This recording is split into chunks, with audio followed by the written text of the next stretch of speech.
Good morning. My name is Sarah Bowes. I'm the HR Director for Employment here at the University of Kentucky. Today's information session is for managers with employees making the transition from exempt to non-exempt positions due to the recent changes to the Fair Labor Standard Act. We hope to cover a lot of ground in today's session. We want to leave as much time as possible to answer your questions and ensure that you get the information necessary to support your employees. You will see from our agenda that we have a lot planned to give you a quick overview of the Fair Labor Standard Act, as well as how the university plans to comply with the recent changes. We also want to take time to discuss how this change will directly affect employees, then review wage and hour guidelines, and finally have a conversation on strategies for managing the FLSA changes, as well as sharing some tools and resources human resources has created to assist employees throughout this transition. So the first thing that I would like to cover is what the FLSA, or Fair Labor Standard Act, is. The Fair Labor Standard Act is a federal law which establishes minimum wage, overtime eligibility, record keeping, and child labor law. It is not new. It was signed into law in 1938. The specific aspect of the law that changed in 2004 and most recently is changing this December 1st is addressing exempt and non-exempt statuses. So what do these statuses mean? Exempt status is an employee that is not eligible for overtime pay. They must work as many hours necessary in order to complete their job. Non-exempt status is an employee that is eligible for overtime pay. Therefore, the employer must pay the employee for every hour that that employee works. And if the employee works more than 40 hours within a work week, the employer must pay the employee overtime pay for that additional time, which equates to time and a half. As I mentioned, the most recent change occurred or is scheduled to occur December 1st, 2016. This announcement was made in May of 2016, and a lot of work has been done to understand how the university will comply to these new regulations. Before we jump into that, let me give you an overview of what those changes are. In order for a position to be classified as exempt, the job duties need to include certain responsibilities. However, the job also needs to have a minimum salary threshold. This minimum salary threshold is currently $23,660. Regardless of how the other requirements are met, this minimum threshold also needs to be met in order for a position to be considered an exempt level position. There are no changes to the other requirements. The duties test and the responsibilities that a person holds, nothing has changed in that realm. What has changed with this new recent announcement is only to the minimum threshold. Under the new change, the minimum threshold needs to be $47,460 or $76 in order for a position to be considered exempt, regardless of the duties performed. So if you are currently or have an employee currently in a position that has the status of exempt, then that individual has met the duties test. The other portion that we're looking at now is if they are meeting the minimum threshold of $47,476. If they're under that threshold, the federal change says that that individual needs to be paid on an hourly basis and eligible for overtime starting December 1st, 2016. What I'd like to do now is show you a short video to help you understand these changes directly from the Department of Labor. On the road of life, Sam and Maddie both work hard to make ends meet. Sam's a manager at a retail store. Maddie heads up human resources. They're both trusted with very important responsibilities. They put in well more than 40 hours a week, often 50, 60 or more, but without a dime of overtime because outdated rules say they earn too much to qualify for time and a half. Sometimes their long hours break down to being paid even less on an hourly basis than the minimum wage. Overtime regulations for white-collar workers are out of date. The current salary threshold is so low that it's often hard for employers to determine who qualifies. That's why President Obama directed the Department of Labor to update the rules, making them simpler for workers and businesses. Now millions of Americans will be entitled to overtime pay when they work extra hours. What does this mean for Maddie and Sam? Well, Maddie earns $40,000 a year. Since that's below the new threshold for salaried white-collar workers, she qualifies for overtime pay. Her employer must choose to pay her time and a half when she works overtime or raise her salary above the new threshold.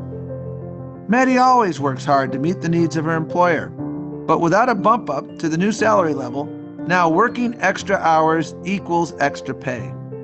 To meet the company's needs, Sam's boss shifted some of his workload to other employees. Now Sam doesn't have to work more than 40 hours a week without being paid more. This extra time away from work means extra options for Sam. He'll have more of his own time to spend with family or pursue other professional interests. That's the new overtime rule from the U.S. Department of Labor. It's a win-win for workers like Maddie and Sam, helping ensure that workers who should receive overtime pay get paid for their extra hours.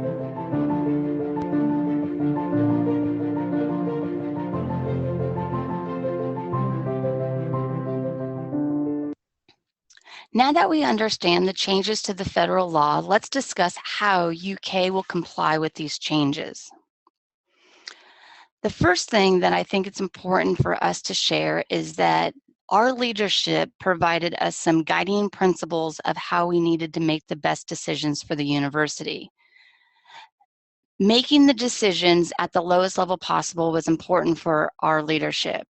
HR, specifically compensation, had many meetings with individuals throughout the universities to try and understand how this impact would change and the needs of each unit and college and what their preference would be and how they were to deal with each of these specific changes. We also wanted to ensure that the employee's experience is neutral at worst. Our leadership wanted us to be as generous as possible when it came to complying with these federal laws, but also make sure that we were meeting the intent of what the law was stating. We also needed to minimize potential inequities, and this was ensuring that all employees in the same job titles were treated the same or equitably. So ensuring that an individual in a job title that may be shared with another individual at another college or another department, those positions would be treated the same and therefore have the same result, whether that was converting to a new non-exempt position or having another impact. The last guiding principle was really just stating that there is no central reoccurring funds available to make any of these changes. All the salary increases, if there were going to be some, needed to come from the current department or unit's reoccurring budget.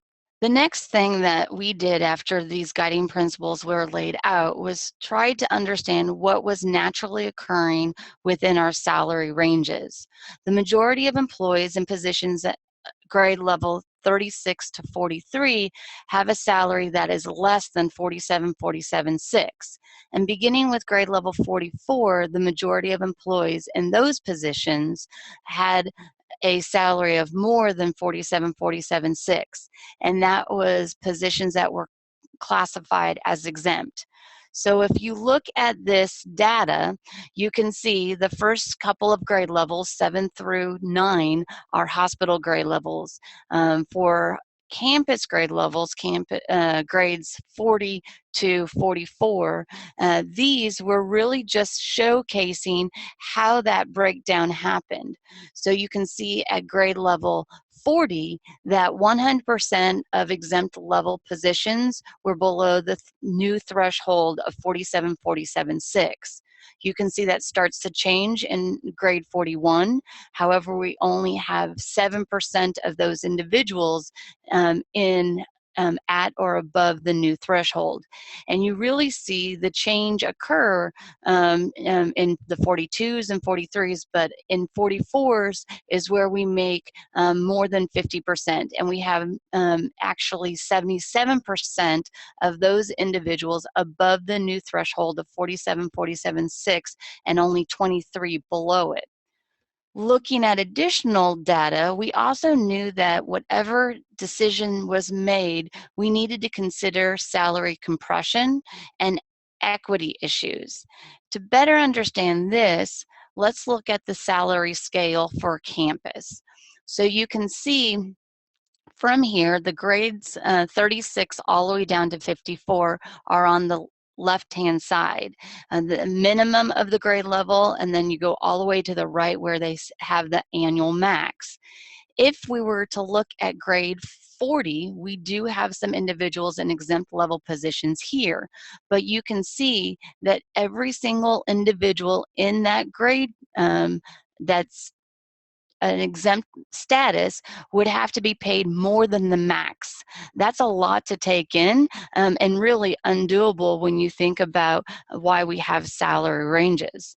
If you continue to look down this in grade levels 41, 42, 43, and 44, all of them are going to have some adjustments. So if you look at grade level 41, you're needing all of the exempt status individuals to be over the third quartile and almost to the max of the grade.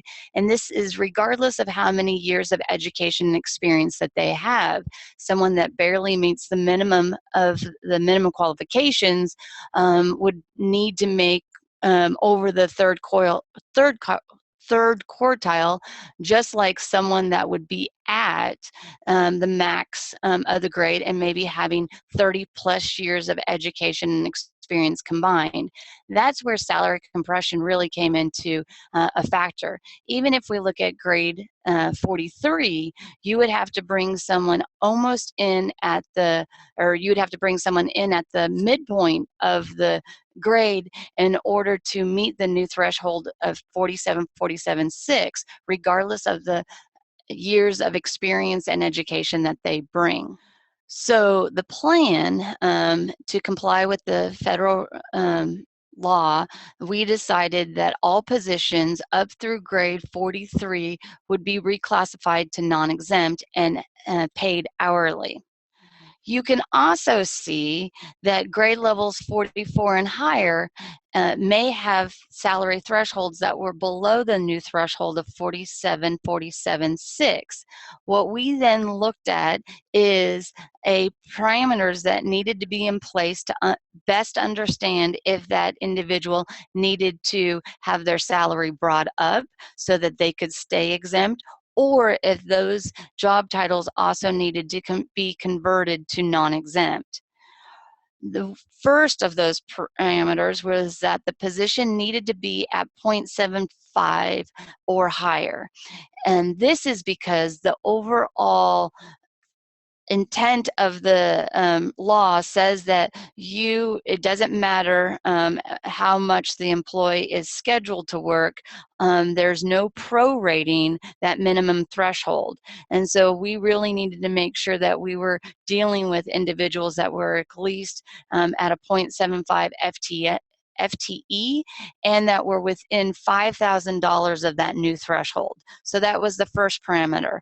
A second parameter was that the department had the reoccurring funds to be able to support this increase. And last but not least, that all departments with employees in this job title agreed to have not only the funds to support this increase, but agreed that the position should stay exempt. If not, those job titles were looked at, and some of those were also converted to non-exempt positions as well.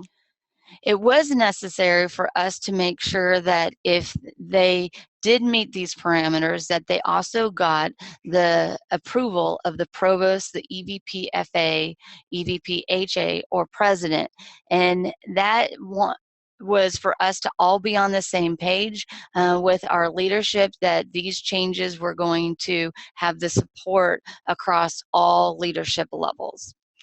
At the end of the day, HR was going to have the final decision to ensure that it made sense to what we apply to all positions, and that we were not only looking at the individual situation, but we were also looking at the institution as a whole.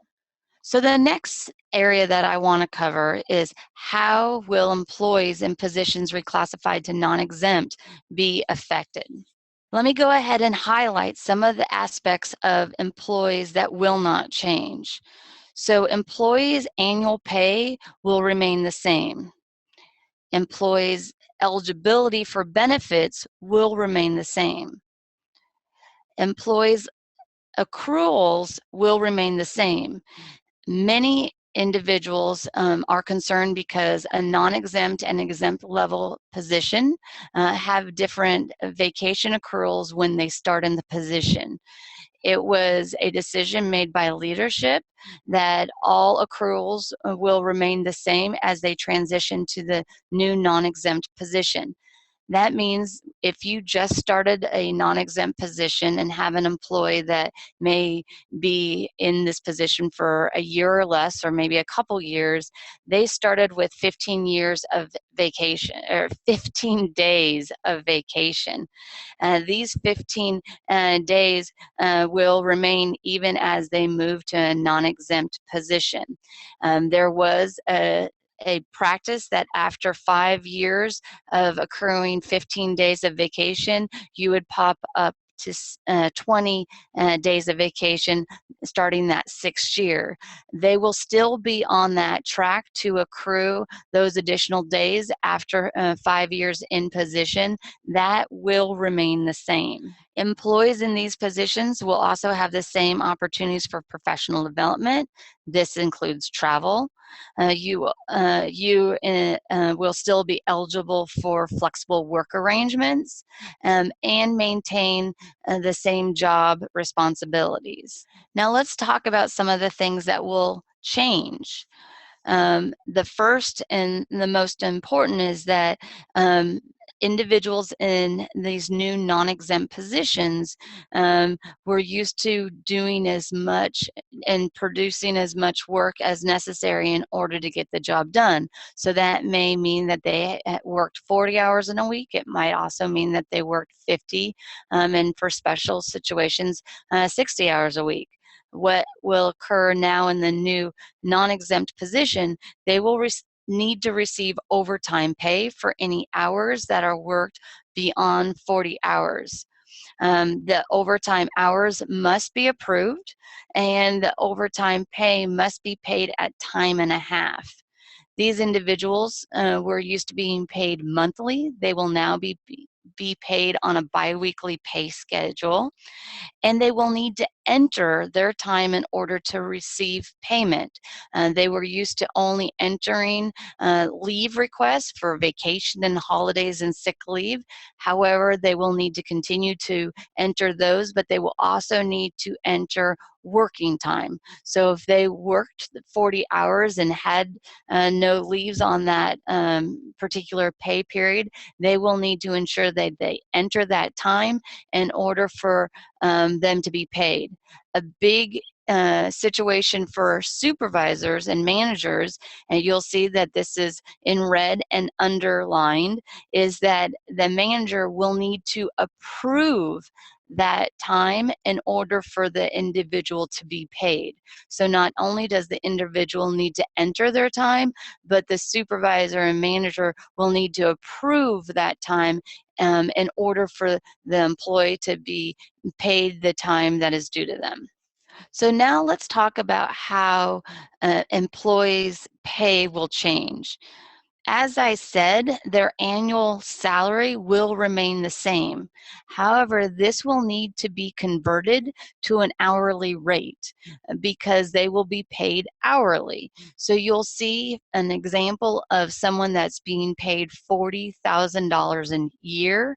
Their new annual rate would be $19.24. This is something the budget officer and each of the units and colleges will be putting into the SAP system in order for this hourly rate to be equated the way that you can see. And we also have a great salary calculator that I'll review at the end of this for employees to see exactly how that's going to change. But this is $40,000 divided by 2080. That is the assumption that each week that employee will be working 40 hours, and that's how the hourly pay rate was developed. You will also see that individuals not only like I said before, they are used to getting 12 monthly paychecks. They will now be getting 26 biweekly paychecks. And what this means is that they will certainly be paid more frequently, but in smaller amounts. It is very important for us to be transparent when we look at this from a big picture. For each month, there will be 10 months that an individual will be paid twice, and 3 months that an individual will receive 3 paychecks. So when you look at the big picture, their annual pay will be the same. However, for those 10 months that they're only receiving 2 paychecks, they will actually be receiving less money for that entire month. On average, that's about 7 to 8% less than what they were typically receiving on their monthly paycheck. However, those 2 months where they're receiving 3 paychecks, they will be receiving about 38% more on those 2 months than they did on their typical monthly paycheck. So this is going to be a big deal for your employees, and your employees will certainly need to rethink their budgeting. When they have auto pay coming out of their system, coming out of their bank account, they were very used to getting a paycheck on the end of every single month. So maybe that first week of the following month is when they had all of their auto withdrawals to pay their paychecks for that following month's bills. That will need to change because they will not be getting the same amount at the same time. So this will be something that as supervisors and managers, you'll really need to encourage your employees to think about and manage. Now, the nice thing is that we have a financial well-being resource here at the university. His name is Todd McCauley, and he is in the benefits office, and he can meet with your employees one-on-one to create a budget in how they might need to adjust certain things when they're going from being paid monthly to being paid biweekly. Another thing that the employees will need to consider is how their contributions for benefits will be pulled out of their gross pay and their paychecks. So health, dental, vision, life insurance plans will be deducted 24 of the 26 paychecks. So for the 2 pay periods, or the 2 months that they get 3 paychecks, that third paycheck will not have their most of their benefits pulled out of it for health and dental and vision. However, anything that is associated with their retirement, the 5% mandatory proportion, that will follow all 26 paychecks. This will also include flexible spending accounts, voluntary benefits such as short-term disability, auto insurance, home insurance, voluntary retirement contributions. That follows each and every paycheck. Now, there are very unique situations where there's a voluntary 403B or 457. These these particular retirement funds are adjusted specifically for a contribution, and so it's very manual. And there's not a lot of people that are currently taking advantage of these that I think will be impacted by this change. However, if you do have an employee that has one of these voluntary plans, it's best to just let them contact the benefits office and make sure that they get those adjusted appropriately so that they understand and know how that will look according to what their unique situation is. Now, another thing that will change, and again, this is the second time I'm highlighting this, is that employees will need to enter their time and you will need to approve their time. As we discussed before, this is for both working time and leave requests. Now, one thing that I will say is we do have some best practices, not only for employees, but also for managers. These are on the FLSA website. One, you can download, and your employees can download reminders of when to enter the time. So if they've never had to enter time before, they might not know exactly when that time period falls. So these allow you to have reoccurring reminders on your calendar for every 2 weeks to enter your time as an employee, but as a manager to approve it. So for entering it, the time is that Thursday of the second week of time entry for them to enter the working time and any leaves for the prior week, and then for that week. So if they're entering it on Thursday, that means that they will also need to project what they're going to be doing for that day as well as for that Friday. Then for managers, the time to approve and the download reminder suggests for Friday. Friday allows you to approve all of that working time. I always do it at 8 a.m. in the morning so that if I have an employee that has not yet entered their time, I can send them a reminder for them to enter their time prior to them leaving that day so that I can approve it. There's another reminder that employees can also have that's for the following Monday. This allows them to go into the employee self-service tab and check their pay stub. This is just looking to make sure that everything that they entered and everything was approved and transitioned into their projection of what's going to be direct deposited into their accounts, so they can visibly see what that pay statement looks like before that money is entered into the bank. The nice thing about checking this on Monday is that if for one reason or another this is incorrect, they have the ability to come to their supervisor or manager, and you have the ability to work with your budget officer to make the appropriate changes to get that to the appropriate amount before the end of the day, so that they can make the adjustments in the direct account, or direct deposit can be the appropriate amount. So let me talk about the actual pay schedule for the next couple of months for individuals that are making this transition. So an important date to note is November 30th. November 30th is the last monthly paycheck for these individuals. And you'll see that on that date, they will be paid for all of the time that was worked in the month of November, from November 1st all the way through November 30th. Then on December 16th, this is the first of the biweekly paychecks that they will be receiving.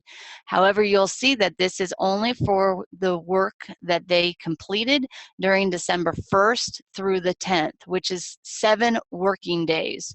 So if you just look at the amount that they're being paid on the 16th for work that stopped on the 10th. So there is a lag when it comes to being paid biweekly versus monthly. So that's just something to be aware of as a manager. And that will not be a full check for the hours that are worked, but I'm going to talk about how that will be made whole in just a second. Then on December 30th, they will get their first full biweekly paycheck, and this is for the work that is completed for December 11th through December 24th.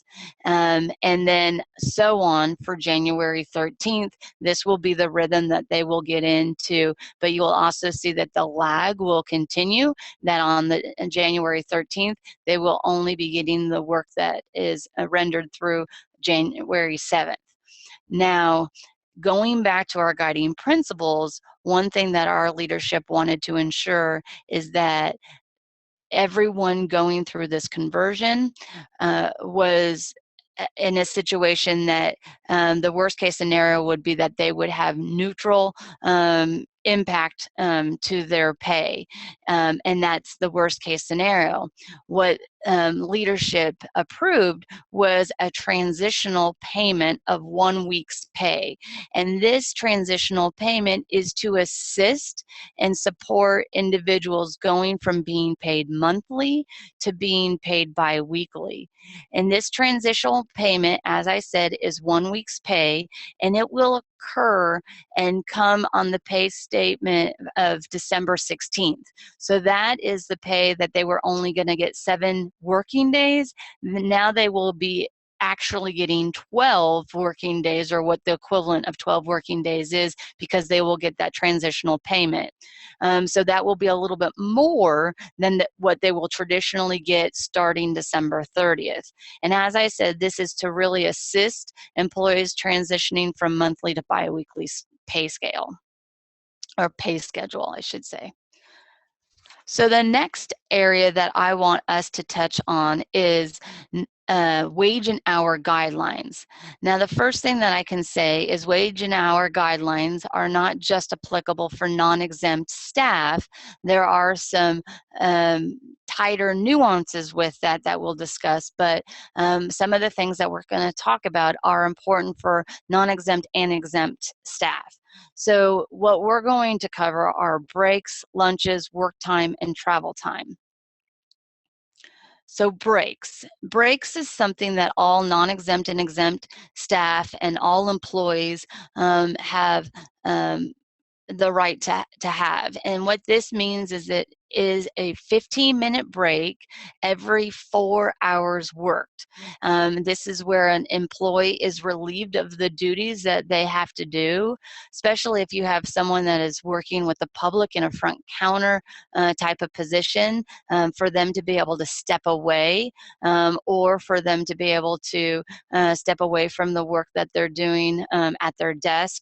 But this allows them to have 15-minute break. You will see that this is 15 minutes versus the 10-minute state statute, and it is important to know that UK policy is 15 minutes, and so therefore we should be granting 15 minutes of time. And it's not a choice to go with the state standard versus the UK policy, and that all employees should be getting that 15-minute break. The other area to cover is lunches. Now, a lunch, again, should be for all non-exempt and exempt employees. This is probably going to be one of the areas that I believe exempt employees are going to have the hardest time adjusting.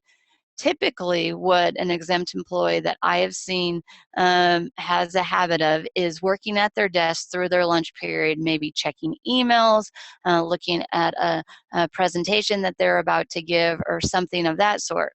And remember that as an exempt level position, you needed to complete as many hours and work as many hours that you needed to do in order to get the job done. The biggest change to non-exempt is that the employer needs to pay you for every hour worked. So you can see why lunches is a difficult situation, because lunches, if you're sitting there and you're reading emails and eating your lunch, well, you really need to be paid for that time, but you also need to take a lunch break. So some general guidelines with lunch breaks is that all lunches should be taken between the 3rd and the 5th hour of work.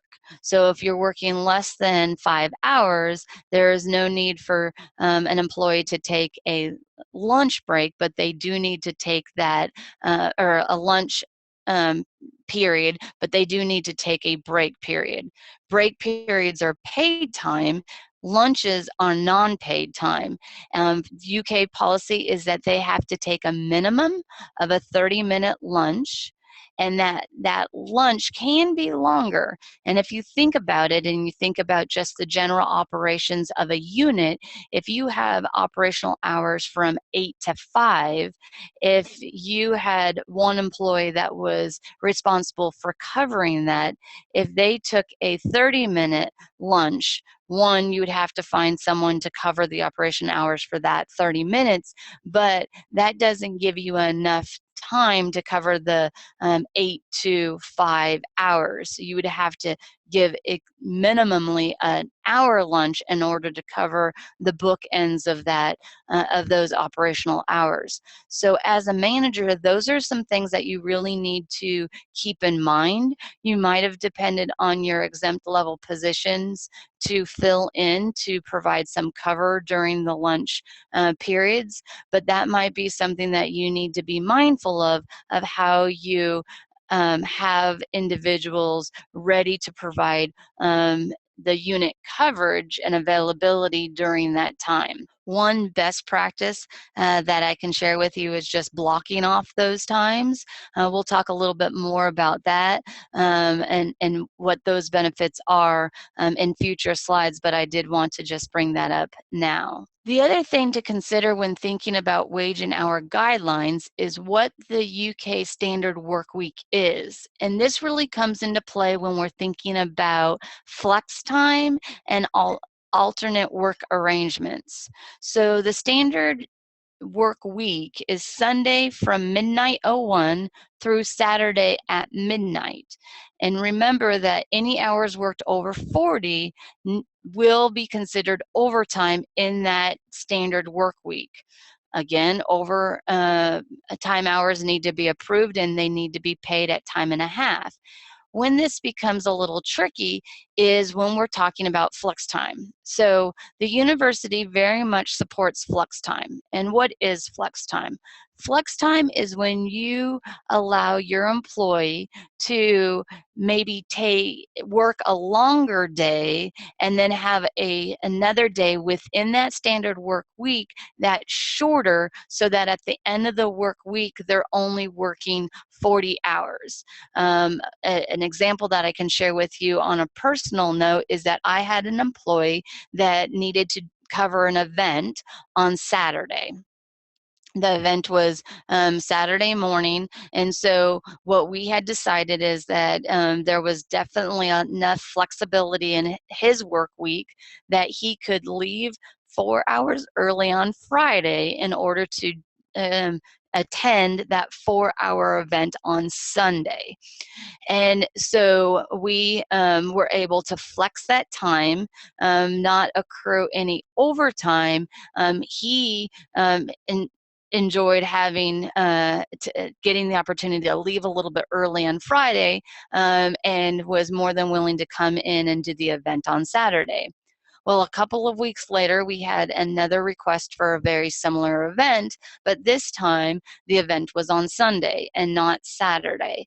And when this situation occurred, at first we talked about, and he's like, oh, this works out great because I can now take time from the Saturday or from that Friday and leave early, and I'll just do the event on Sunday. And at first, okay, that sounds like a great plan. Let's just, kind of rinse and repeat the good practice that we had from before. But the more we thought about it and the more we looked at the situation, what we needed to do is we needed to adjust when he did take and leave early, because now we went out of the standard work week, and he would have only worked 36 hours for the work week if he would have left that Friday, and worked 44 hours the following work week.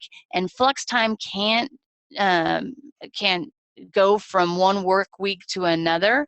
And so what we did was we just had him come in, work on that Sunday, but then he took the following Friday off. And so we've still figured out a time to flex that, but it was needing to understand the standard work week and the flexibility that we had within our grasp in order to meet the demands of that request. Ultimately, it ended up working out wonderfully. It's just understanding how that flex time works.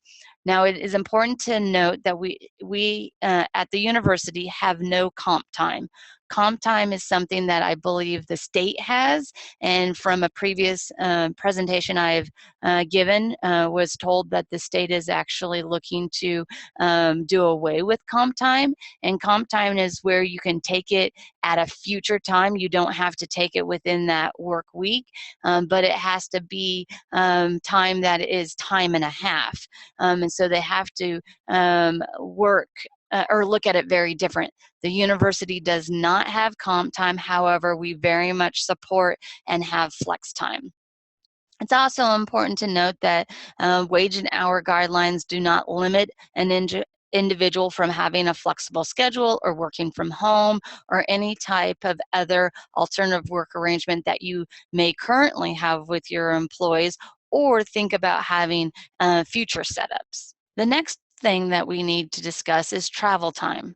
Travel time, if you were thinking about going to a future conference or having one of your employees that are now in a non-exempt status going to a future conference, this is still something that an individual can go to and attend. There are very specific situations that you might need to collaborate with HR compensation in order to best understand, but just to give you a broad overview of how travel time works, is that travel time, if it is occurring between Monday and Friday from 8 to 5, that's your traditional hours, then anytime the employee travels from 8 to 5, any day of the week, it would be paid time. Now, let's just say that to go to a conference, we have an individual that was planning to fly from 10 on a Sunday to get to the conference at 2 that day. That time, because it's in the traditional normal work hours, would be paid time. But say that individual would rather stay home and be with their family during that time and found a flight that left at 8 o'clock, they would still more than willing to be able to take that flight. They can take it. It just is not going to be considered travel time paid because it's out of the traditional 8 to 5 work. Now, let's say that that individual takes that flight, but during the time that they're at the airport, their airplane has Wi-Fi, and throughout their travel, they are responding to emails, working on presentations, and things of that sort. That is considered work time regardless of the hours that it falls within. So although that travel time would be traditionally in a time that would not be paid, because they were truly working during that time, it would be considered work time. That's what this next slide shows. Is it just shows working time when you're at a conference session, when you're checking emails, when you're working on a project. All of that is considered working time regardless of when you're doing it. And you need to think that there are some welcome receptions or cocktail hours that are beneficial for employees to go, but they're not mandatory for them to go to. These times are considered socializing time, and therefore it's not work time. When you think of meals, you have to be a little bit more comprehensive. Is the meal just, in the first example that I gave, that the individual got in at 2, went to that city, kind of got settled, and then later that night went and had a meal and enjoyed some sightseeing in the city. And that is not a meal that was for work purposes. Obviously, for per diem purposes, they're going to be paid that meal, but for working time, it's not considered a meal. Now, if the individual is at the conference and is listening to a keynote speaker during lunch, that is considered working time, and that should be something that the individual should be paid for. So let me go ahead and stop there and see if you have any questions and move on from there. Okay, so we did have a couple of questions. One question was that an individual had an employee that asked about combining their breaks and just leaving a little bit earlier. This is something that is not okay. You need to take your breaks within the first 4 hours of the workday and the second 4 hours of the workday.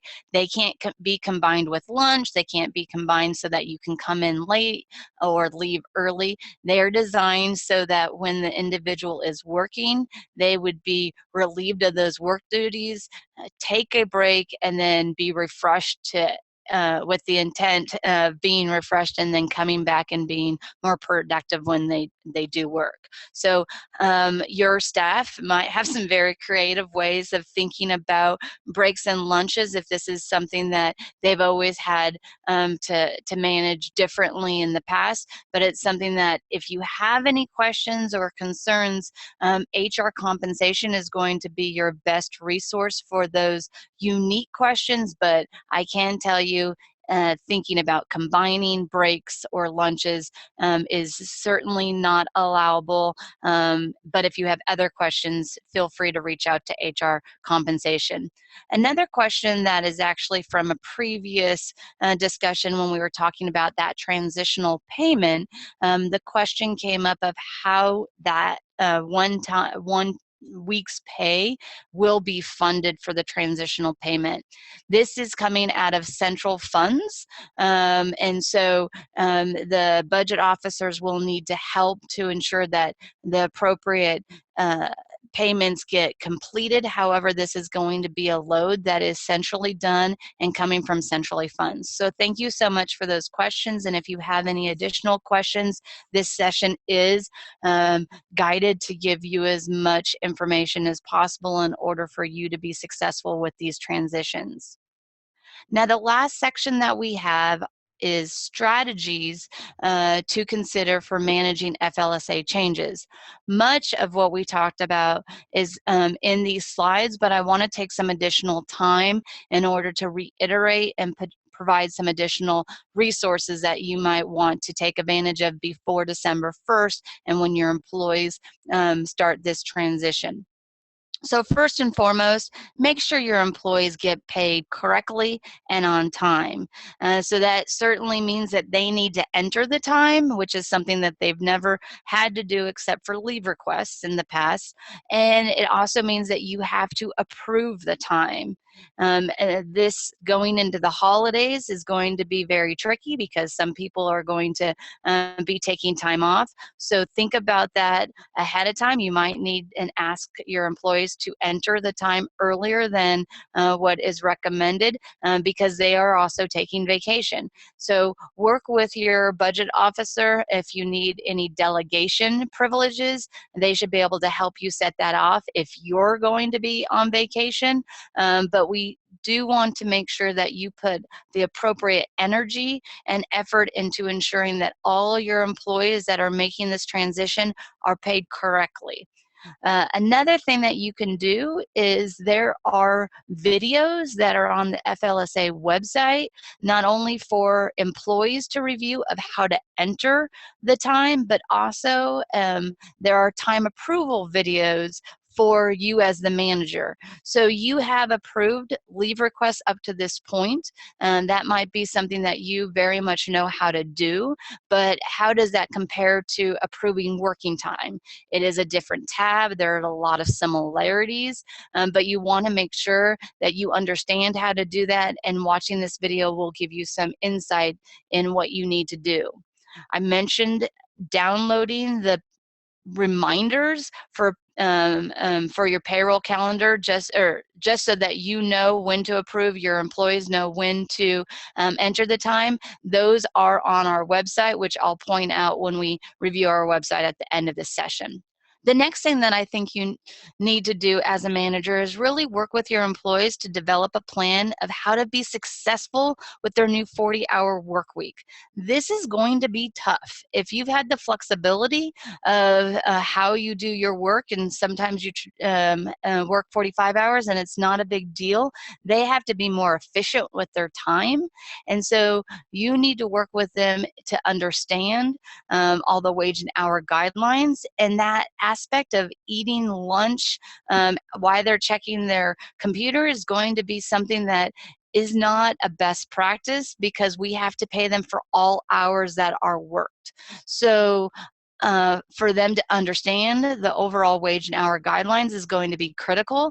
And then for them to do, for your employees to maybe use their Outlook calendar to block off the time that they are scheduled to be on lunch.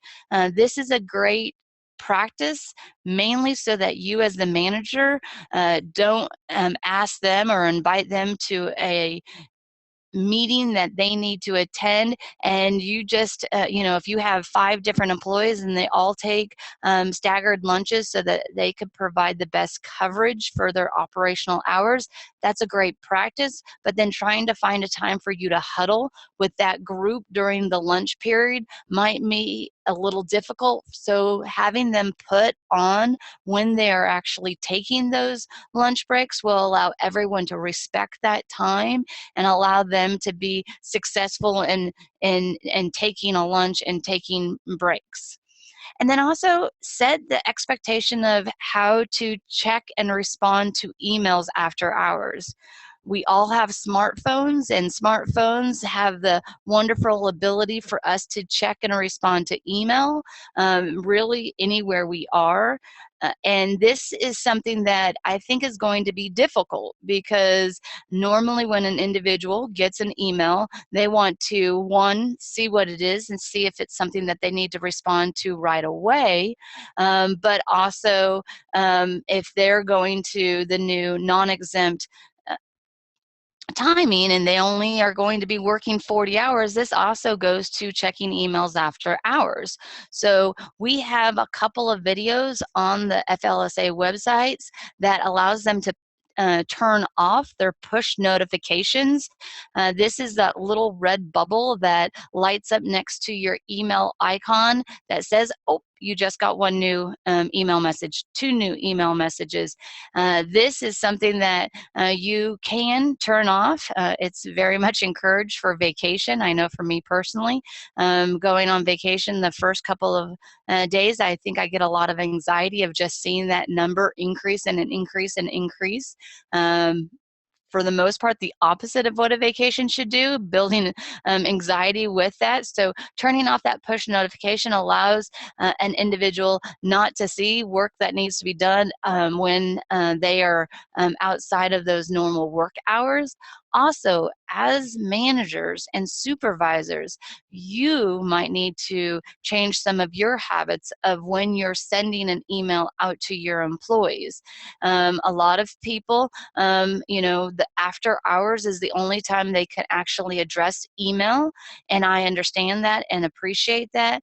But what we're doing to non-exempt employees when we send them an email after hours asking them to do something, it is really putting them in a compromising position, because one, they don't want to disappoint their manager. They want to respond to it, get it done.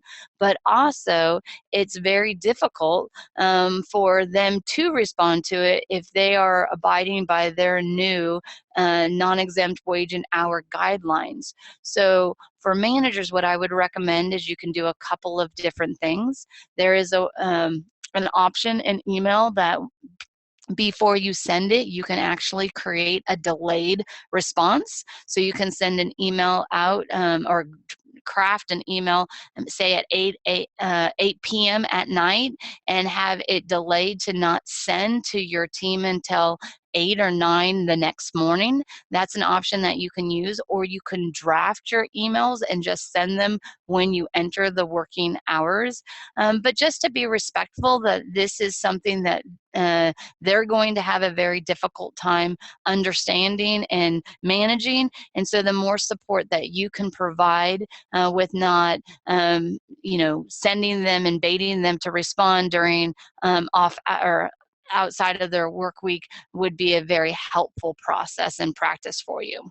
Another thing that you'll want to do with your employees, and you can do this as a team or you can do this as individuals, is really assess the essential job functions and the best way that they can complete their daily tasks.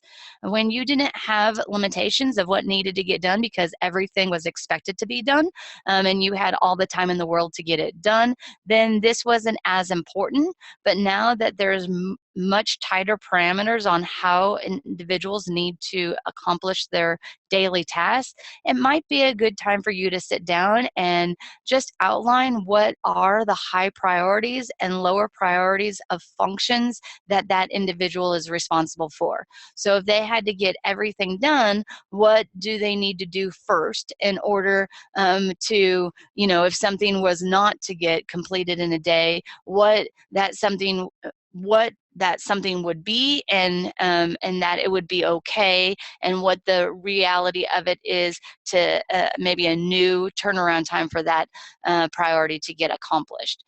Also, finding out if there's any ways to streamline their processes and find some efficiencies, whether this is leveraging technology or whether it's reviewing some standard operating procedures. A lot of times we do things because we've always done it, and now that we have less time to get things accomplished, this is a great opportunity to see if we have some efficiencies that can be found in our daily operations.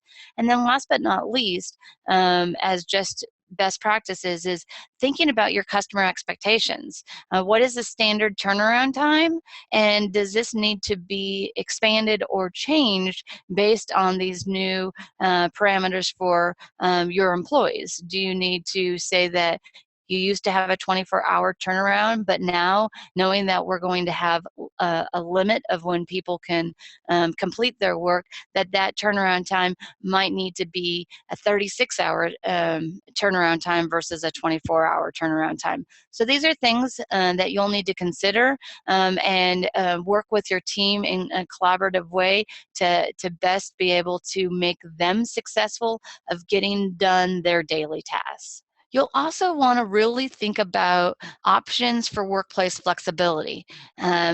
Going from converting from a non-exempt or from an exempt level position to a non-exempt level position, I think that we are seeing that a lot of people think that this means that they have less flexibility with their jobs.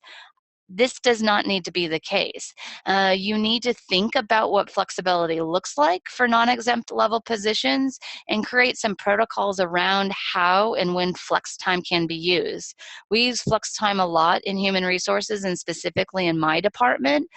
Our HR protocol is that non-exempt level positions can flux up to 2 hours any given week, knowing that we're going to have more individuals in our areas that are going to be non-exempt. We might need to look at this and see if we should increase that to maybe 4 hours of flex time that can be used in any given week, because the 2-hour protocol won't allow some of the flexibility that we need for those weekend events. And so creating that protocol for your unit could be a great practice for you to not only highlight that flexibility is certainly an option for your employees, but how it can be an option. I know a lot of my employees love to be able to use this so that they can go to the doctor and leave early at 3 o'clock to go to the doctor, and then that will allow them to stay late or take shorter lunches because our office typically takes hour-long lunches, so they can take those minimal 30-minute lunches in order for them to make up the time. The great thing is that they're still able to produce that value to their customers, but they're also able to have that flexibility to do the things that they need to do as people, not only for work, but also outside of work. Also understanding as a manager your budget for overtime and communicating this with employees. A lot of employees are stating, we won't have any budget for overtime. This is not an option. For my department, anytime that we have a vacancy, it's time and hours that I am counting and utilizing for either a STEPS employee to come in and help backfill, or for individuals to get overtime options for bigger projects, or when we are short staffed, or when we have those seasonal peak times. So that's something that you'll need to figure out for yourself, of what your budget is going to be, of how to accommodate for overtime. But you'll also want to communicate that with your employees to ensure that they understand how and when those options will be available. You'll also want to have ongoing conversations with your employees to understand their work needs.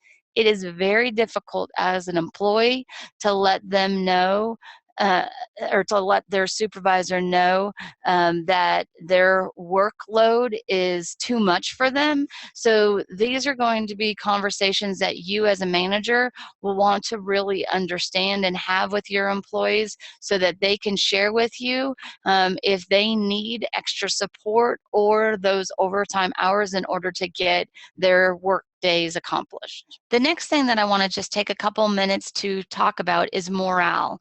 Morale is going to be a big deal. It's not going to be an easy change for these non-exempt employees, or these exempt employees moving to these non-exempt statuses. And it's also going to be something that you'll want to check not only for the individuals that are making this change, but also individuals that are staying exempt. There is going to be a need to check in with all of your employees. You're going to want to communicate early and often of how these impacts you plan to handle them, but then also that ongoing conversation of, is it working as we had thought it might? How are the blocking off on lunches going, and things of that sort. You'll also want to promote the resources that we have on the HR FLSA website. And you'll want to make sure that you have those conversations that we just talked about with your employees, both exempt and non-exempt, about their workloads and their customer expectations. Are we going to have to adjust things in order to be successful with these new parameters? And then last but not least, create a protocol for how employees can request support if the volume is getting too much, or those peak volumes that you just are well aware of. What can employees do to cross-train, to support each other during those times? More conversation on morale would be also to prioritize what is the most valuable work that needs to be done first. Are there things that can be put off a week or two in order to get the must-haves of the job done? You'll want to know that when people have less time to do the same amount of stuff, it is a very high chance that stress will come up, and you'll need to figure out how to do some stress management support and understand how your individuals all work through those stressful times, so that you can think about the overall culture and environment that you are fostering within your unit. One way of doing this is to be open and to potential changes on productivity or just work volume. This may be asking your individual employees of what they think your unit can do to be more productive and to manage the volume of work. And then last but not least, take time to understand that this change is going to personally impact individuals' lives. So you'll need to want to make sure that you Just take note that this transition will affect them personally, and either recommend and refer them to the Todd McCauley, the financial well-being resource, or at least give them some time to manage this, maybe some flexible work arrangements for them to adjust as things change on December 1st. So with that, I would like to just pause, see if there's any questions, and then take some time to share and navigate the Fair Labor Standard Act website that we've created for both employees and managers. Okay, so it didn't look like we had any questions, but I wanted to take a moment just to tell you a little bit more about the Fair Labor Standard Act website. You can get to this website by going to HR's homepage, and there's a link at the below the banner to the Fair Labor Standard Act website, and this is it. We have a button for all of the FAQs that we have been getting. As we're getting them, we are updating this list, so take some time as a manager to look at what other people have asked and what those answers are. We also, if you go down a little bit and navigating just the homepage, you'll see that this is the video that we watched earlier. We also have another video of how the FLSA changes are going to affect higher education in general. And some additional information that will be important for the overtime pay requirements, some key notes and highlights of how employees affected by this change, what major things are going to change for them. On the right of the screen, you'll see these resources. One resource that I mentioned in our presentation that I want to take you to now is the FLSA salary calculator. This is a great way for employees to understand how their gross pay is going to be impacted. If you look here, if the gross pay for their salary is $35,000, you can calculate that, and you will see here the employee can see this is the gross pay that they were used to getting on a monthly basis, and how that will break down to a bi-weekly basis, and then when they will be paid for 2017. So you'll see January 13th, which was one of the pay dates that I talked about. The next one's going to be January 27th. You'll see the 2 times in February and March. It will also show here in June. That is one of those months that we will be getting 3 payments. So June 2nd, June 16th, June 30th. And you'll just be able to, as an employee, see how that breakdown does work for individuals. The other thing that if you go to what employees should know, it's always great to see what employees, we're kind of designing this to what they've asked us about. One big thing that they've asked us about is vacation accrual. We talked about if they're currently accruing 15 days, which ends up being 120 hours, it is accrued a little differently. And this is also an important thing to be transparent with your employees about. Right now, they're used to accruing 10 hours of leave per month. That breaks down to 4.62 per paycheck. And at first, you will see that that does not sum that total, but they also accrue it 3 times for the month of June, which is certainly a month, a makeup month, and at the end of the year, they will still be entitled to those 120 hours. And you will see the same breakdown if the individual is currently accruing 20 hours of vacation, I'm sorry, 20 days of vacation, to see what that hourly breakdown also looks like. The other thing that I want to draw to your attention is what managers should know. So this shows lots of different things. This is the time approval video. It's very short, but it certainly gives you an understanding of what you should be looking at when you're thinking about approving time. You can see some budget considerations, some compliance and regulations. The attendance policy might come into effect a little bit more with non-exempt employees versus exempt employees. So it's something that you'll probably want to take some time to review. Hopefully, if you just take 10 minutes to poke around this website, you'll find and be able to seek out the information that you're looking for. If for one reason or another you're unable to get the answer that you need, feel free to give me a call or an email. Again, my name is Sarah Bose. My phone number is 257-9184. And the email that you could reach me at if you choose to send an email is Sarah, that's SARAH, Bowes, BOWES, at uky.edu.